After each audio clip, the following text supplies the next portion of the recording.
உலகெங்கிலும் இருந்து இந்த நிகழ்வை பார்த்து கொண்டிருக்கின்ற சன் தொலைக்காட்சி நேயர்களுக்கு அன்பின் வணக்கம்.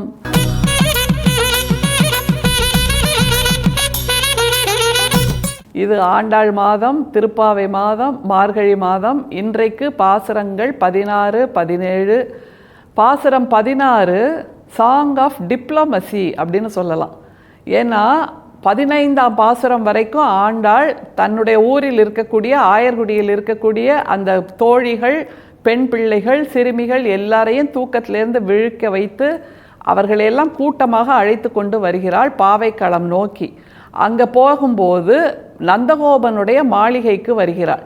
அந்த நந்தகோபனுடைய மாளிகையில் இருக்கக்கூடிய அந்த வாயில் காப்போன், கோயில் காப்போன்னு சொல்லுவோம்ல, அந்த செக்யூரிட்டி, அவங்கக்கிட்ட பேசுகின்ற ஒரு பாசுரம் தான் இந்த 16வது பாசுரம். ஏன் இதை சாங் ஆஃப் டிப்ளமசி அப்படின்னு சொல்கிறோன்னா, அந்த நந்தகோபன் மாளிகைக்குள்ளே இருக்கக்கூடிய நந்தகோபனோ, யசோதையோ, பலராமனோ, கண்ணனோ ஆண்டாளுக்கு நெருக்கமானவர்கள், தோழிகளுக்கு நெருக்கமானவர்களாக இருக்கலாம். ஆனால் அவங்கள உள்ளே போய் பார்க்கறதுக்கு யாரோட தயவு வேணும்னா, இந்த வாயில் காப்பான், கோயில் காப்பான், செக்யூரிட்டியோட தயவு வேணும். அவர்கள் கதவை திறந்து விட்டால்தான் நீங்கள் உள்ளே போக முடியும். அப்படிங்கும்போது ஒரு எளிய வேலை தானே பண்ணுறாங்க இவங்கள்ட்ட ஏன் இப்படி போய் தயையாக குனிந்து, தயையாக வேண்டி, தயையாக கெஞ்சி பார்க்கணும் அப்படின்னா, அவரவர் வேலை செய்கின்ற இடங்களில் அவரவர் தான் ராஜாவும் ராணியும். அதனால் இந்த வாயில் காப்பான், கோயில் காப்பான் அவருடைய வேலையை மிகச்சரியாக செய்கிறார் என்றால் அவருக்கான மரியாதையை கொடுக்க வேண்டும், அவர் கேட்கின்ற கேள்விகளுக்கான பதிலை கொடுக்க வேண்டும் என்கின்ற டிப்ளமசியை சொல்லி தருகிறாள் ஆண்டாள் இந்த பாசுரத்தில். பாசுரத்தோடு ஒரு பயணம். நாயகனாய் நின்ற நந்தகோபனுடைய கோயில் காப்பானே, கொடி தோன்றும் தோரண வாயில் காப்பானே, மணிக்கதவம் தாழ்த்திரவாய், ஆயர் சிறுமிய ரோமுக்கு அரைபறை மாயன் மணிவண்ணன் நென்னலே வாய் நேர்ந்தான், தூயோமாய் வந்தோம் துயிலழப்பாடுவான் வாயால் முன்னம் முன்னம் மாற்றாதே, அம்மா நீ நேச நிலை கதவம் நீக்கேலோர் எம்பாவாய். இந்த வாயில் காப்பான் ஹெட் ஆஃப் செக்யூரிட்டி ஆண்டாள்கிட்ட கேள்விகள் கேட்குறார். நீ ஏன் காலையிலேயே சீக்கிரமாக வந்திருக்க, இவ்வளோ சீக்கிரம் வந்தால் எப்படி அப்படின்ட்டு. அதற்கு ஆண்டாள் சொல்கிறாள், நாங்கள் ஏற்கனவே கண்ணன்கிட்ட பேசி கண்ணன் தான் எங்களை இங்கே வர சொன்னான், அதனால் நாங்கள் வந்திருக்கோம் என்று ஒரு தெளிவான பதிலை கொடுக்கிறாள். என்றால் நாம் ஒரு இடத்திற்கு செல்கிறோம், நம்முடைய இலக்கை நோக்கிய பயணத்திற்கு ஒருவரை சந்திக்க செல்கிறோம் என்றால் ஏற்கனவே உனக்கு அவர் சில வாக்குறுதிகளை கொடுத்திருக்க கூடும்.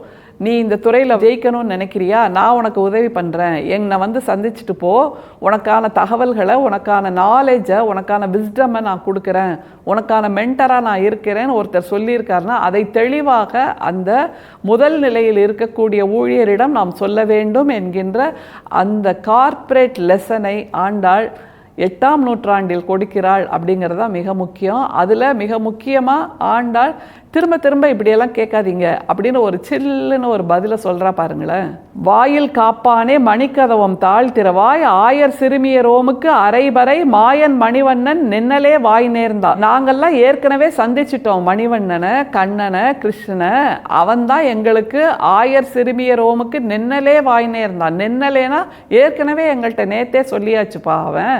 அதனால் நீ நடுவில் புகுந்து எங்களை டிஸ்டர்ப் பண்ணாத, எங்களை தடுக்காத அப்படின்னு சொல்கிறா.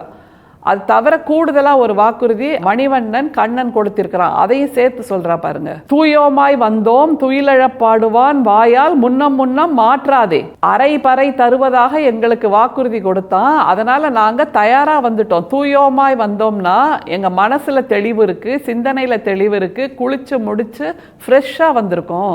ஒருத்தரை பார்க்க போகிறோன்னா நம்ம பளிச்சென்ற உடை மட்டுமா அணிஞ்சிட்டு போவோம், பளிச்சென்ற வார்த்தைகள், பளிச்சென்ற பார்வை, பளிச்சென்ற சிந்தனை, இதையெல்லாம் கூட சுமந்துட்டு தானே போவோம். அப்போ தானே நமக்கு நம்மை பற்றிய ஒரு ஃபர்ஸ்ட் இம்ப்ரெஷன் அவர்களுக்கு உருவாகும். First impression is the best impression என்று சொல்லும்போது இப்படியாக நாங்கள் தயாராக வந்திருக்கிறோம் எங்களுடைய வெற்றிக்காக அப்படின்னு ஆண்டாள் சொல்லுகின்ற பாசுரம் தான் சாங் ஆஃப் டிப்ளமசி, இந்த 16வது பாசுரம். ஏன் இது மிக முக்கியம் என்றால், இந்த பாசுரத்திலிருந்து புதிய பயணத்தை புதிய திசை நோக்கி ஆண்டாள் நகர்த்துகிறாள்.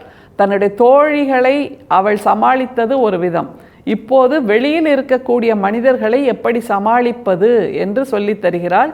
அடுத்து வருகிறது பாசுரம் 17. இதை நாம் எப்படி சொல்லலாம் அப்படின்னா song of 4 stages of success அப்படின்னு சொல்லலாம். ஏன்னா ஆண்டாள் 4 விதங்களில் தன்னுடைய வெற்றியை உணர வைக்கின்ற ஒரு பாசுரமாக இதை கொடுக்கிறாள். அம்பரமே சோரே என்று அவள் ஆரம்பிக்கின்ற அந்த விதம் தமிழின் மிக உச்சமான அழகாக இந்த பாசுரம் அமைந்திருக்கிறது.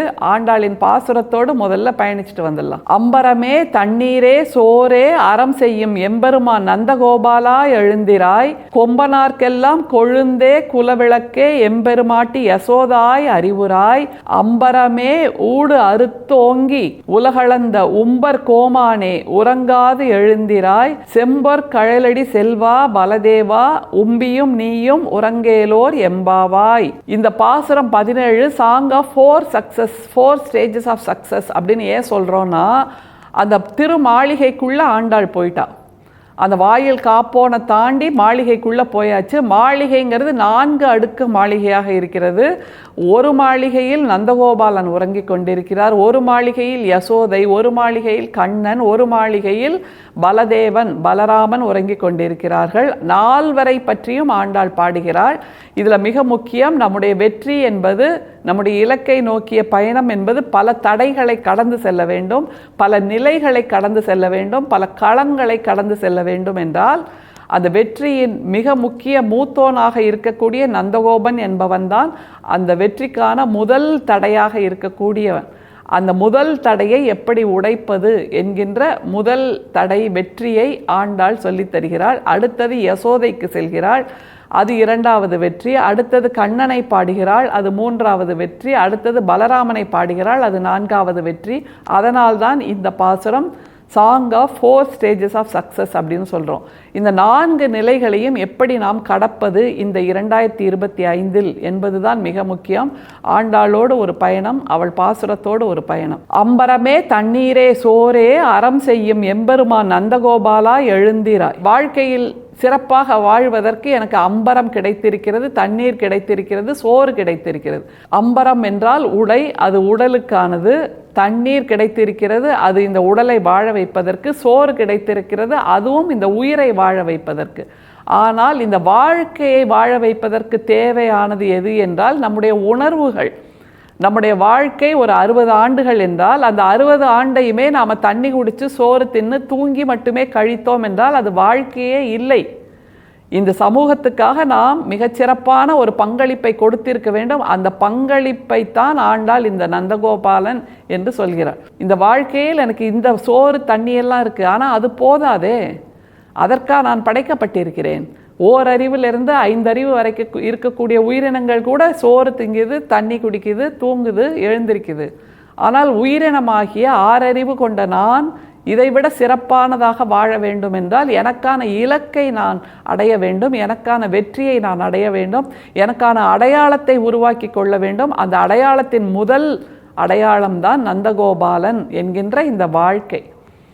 அடுத்தது யசோதையிடம் ஆண்டாள் போகிறா பாருங்க. கொம்பனார்க்கெல்லாம் கொழுந்தே குலவிளக்கே எம்பெருமாட்டி யசோதாய் அறிவுராய்.